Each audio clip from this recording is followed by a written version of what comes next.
After the hottest summer on record in Portland, we have also just had the wettest December on record in Portland. It has rained every single day of December here.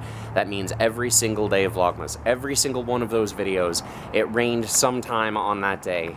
It has been super duper wet. This is Vlogmas Day Whoopsie Daisy, and we're gonna talk about climate change.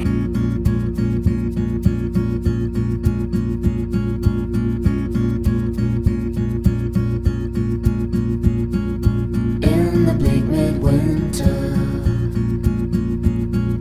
frosty when they moan. A little over a week ago, the UN held a major climate change conference in Paris, and there were some major agreements made at that conference.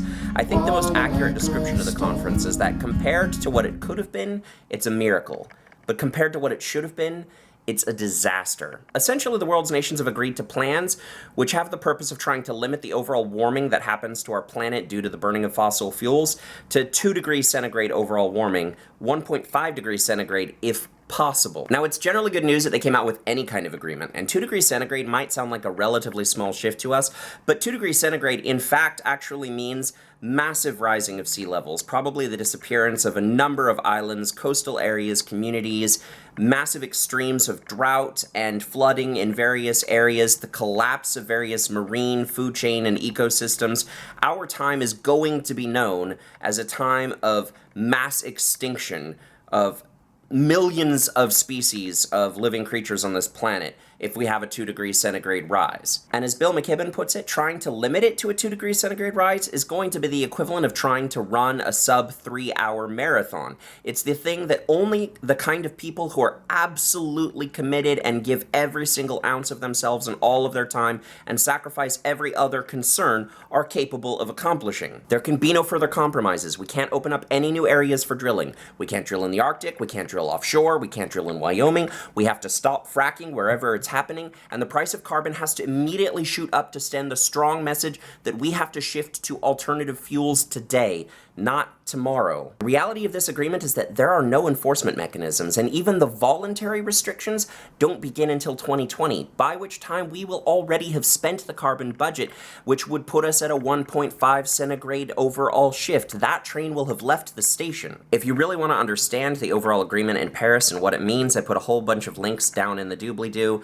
from people I respect, analyzing the agreement and going on to next steps. What do we have to do about it? The TLDR here is that humanity hasn't faced something requiring this level of urgency and this level of widespread cooperation probably in the history of our species. Time has already run out. A 1 centigrade shift is already underway. A 1.5 centigrade shift is only preventable if we act with astounding immediacy. And that immediacy is going to have to be matched with some mind-boggling iron will, because the fossil fuel companies right now already possess 5 times the amount of carbon that is safe to burn if we want to stay at a 2 degrees centigrade ceiling. That means that they're sitting on a fortune, trillions of dollars. We're going to have to ask them to literally walk away from a pile of gold, something you know that they won't do willingly. Heck, you wouldn't do it willingly. I wouldn't do it willingly if I was the one sitting on the pile of gold. It's going to require us to band together and to enforce these restrictions with a massive public outcry and resistance, or our addiction to oil will kill us. Okay, about this point in the conversation is usually when people start bringing up our individual patterns and habits of consumption,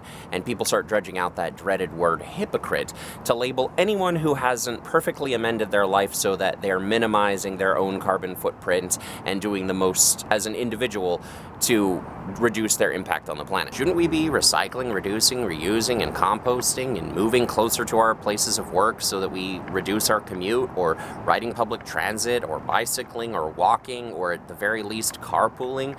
Shouldn't we also be using, energy efficient light bulbs and weather stripping our homes and doing everything we can in our own home lives to ensure that we minimize our carbon footprint and have the least impact we possibly can on the planet? Shouldn't we, in other words, get our own house in order before we go trying to bother with other people's lives? Shouldn't we get the log out of our own eye before we go trying to get the mote out of our neighbor's eye? While all of this sounds good, it's actually a trap, one which progressive people are particularly prone to falling into, what with our love of words like authenticity and integrity, our desire to avoid the dreaded word hypocrite, and to feel righteous and pure and holy, to feel good about ourselves and our own, life convictions and commitments in the way that we have demonstrated them in the way that we live our lives. It's a trap because climate change is not an individual issue and it cannot be dealt with in an individualized way. If we allow ourselves to be atomized like this, to be divided up and to focus our energy on this kinds of solutions that can be enacted by individual people in individual circumstances,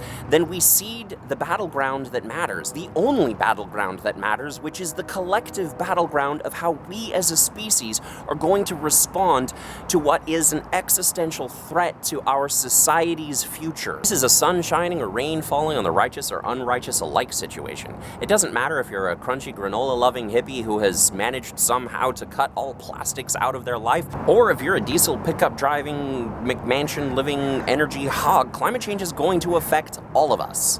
Next summer, my denomination, the Presbyterian Church USA, is going to be dealing with a few subjects related to fossil fuel. The major one is going to be some overtures asking the church's foundation and Board of Pensions and others to divest from fossil fuel companies. There are already significant forces lining up to oppose these overtures, including, it appears, the Presbyterian Foundation and the Board of Pensions themselves. The primary arguments that are going to be used to oppose divestment from fossil fuel are the ones that I've already countered in this video. They're going to say that we should clean up our own house first before we make large political statements on the issue. In other words, we should encourage individual Presbyterians and local congregations to make better choices with their consumption habits and to recycle more. But individual efforts will not solve this large-scale collective problem. It's going to take large-scale collective action to fix it. We cannot allow a temptation to personal righteousness to hinder us from pursuing universal justice. Too much is at stake here. And since fossil fuel companies already have more fuel than is safe to burn, changing our individual habits will not be sufficient in this case. We have to persuade with large-scale political action the people who actually hold that fuel to leave it in the ground and not to burn it. We will also be counseled that we need to be patient. As good Presbyterians, we need to follow a procedure which could take years or even up to a decade, but we do not have a decade.